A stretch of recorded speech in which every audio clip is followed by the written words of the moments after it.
I'm sorry, folks. I'm trying to be positive, but I just don't get it.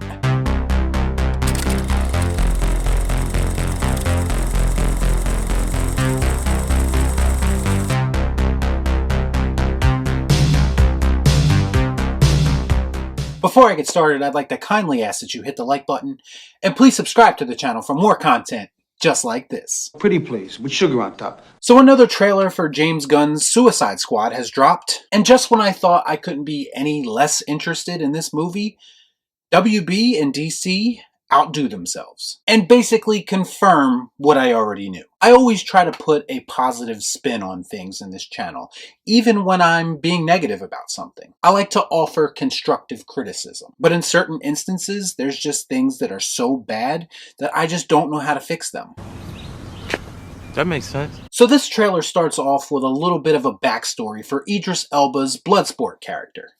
Bloodsport? I think that's his name. And right away, is it just me, or does this character seem like a clone of the Deadshot character from the first movie? I mean, it's almost the same guy. He's supposed to be this bad guy, but he has a family, so we can't really be too mad at him. It's all very familiar to me, and that's a big problem with this trailer as a whole. Whoa, whoa.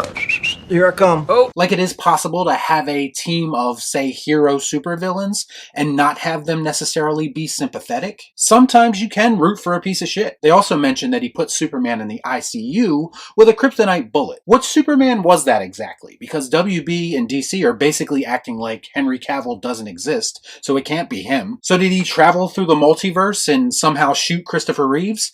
I have a lot of questions. I want to ask you a bunch of questions.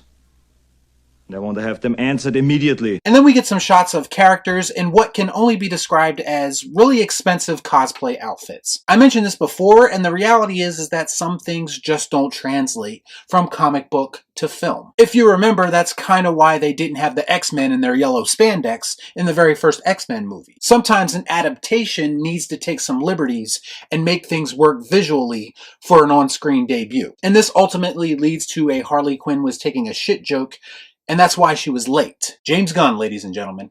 Ha ha, very funny, motherfucker. Not to be outdone, the very next scene shown in the trailer is that of a oversized weasel that everyone on a plane seems to be very afraid of, I guess because he supposedly killed a few children. Just gonna say it's very hard to take a character seriously in a live-action movie when he looks this cartoonish. Speaking of taking things seriously, let's not stop there, because they pretty much degrade the only threat in the movie that we know of so far with a Project Starfish butthole joke, delivered by John Cena. I have to ask a question, and please be honest. Did anyone who isn't 5 years old honestly find this funny? I gotta know. Let me know in the comments. I don't think I have to mention the fat slob version of King Shark that we're getting in this movie again. Do I? No? Okay, yeah, let's move on.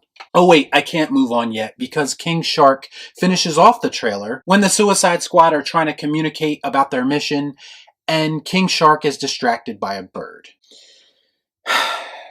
The dreaded stinks! I'm trying to be nice, but it's difficult because I get the distinct impression from these trailers that this movie is going to suffer from an identity crisis that a lot of modern movies typically suffer from. Surely you can't be serious.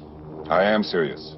And don't call me Shirley. You know, where it's not quite sure what it wants to be because there's all these forced, awkward situations that the filmmakers add basically to keep the modern audience's attention. And it's not all about the comedy, although that's a big part of it, but something about all this feels very unnatural to me. I mean, based on the trailer alone, it looks like a very cookie-cutter formula. The trailer starts off being serious, they add some jokes for some levity, then we get action sequence and character shots, and you finish it off with another joke. I feel like that's the layout for every single comic book movie trailer that's come out in the past few years. And James Gunn and WB are just following the checklist, step by boring step.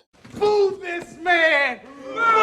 Listen, more power to you if you enjoyed this. I'm not trying to take away anyone's enjoyment of anything, But for me personally, there was nothing in this trailer that changed my mind about this movie. As I already stated, it just looks like more of the same, and I'm just not interested in that. If someone were to offer me something fresh without forced awkward humor in it, then I might be able to get interested. If you make me feel like you're taking the property seriously, then maybe I could take the property seriously. But nothing about this trailer makes me feel like they're taking the Suicide Squad seriously. This just looks like one big juvenile joke, and that just doesn't entertain me in the slightest. But I'm just looking for something more in my entertainment. I want better. Fuck me, right? A trailer's job is to get me interested in that movie, and in that aspect, I feel like it failed. So have you seen the new Suicide Squad trailer? If you have, let me know what you thought about it in the comments down below. As always, please like, comment, share, subscribe to the channel, hit that bell for notifications, and I'll see you next time right here on Real Shift. Thanks for watching. Peace out. Y'all be cool. Not on.